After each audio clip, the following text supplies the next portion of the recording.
America ने इमरान खान के खिलाफ मुकदमे को पाकिस्तान का कानूनी और अदालती मामला करार दे दिया है। प्रेस ब्रीफिंग के दौरान एक सवाल के जवाब में अमरीकी महकमा खारजा के तर्जुमान नेड प्राइस ने वाज़ेह किया है कि वो इमरान खान पर लगने वाले इल्जामात से आगाह हैं, लेकिन ये मामला बराह रास्त अमरीका से मुतालिक नहीं है।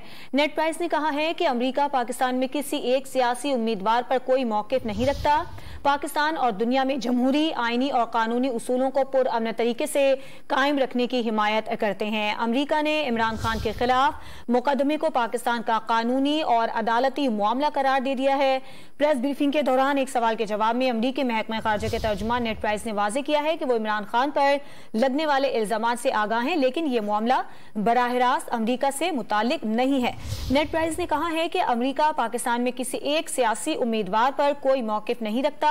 पाकिस्तान और दुनिया में जमहूरी, आईनी और कानूनी उसूलों को पुरअमन तरीके से कायम रखने की हिमायत करते हैं।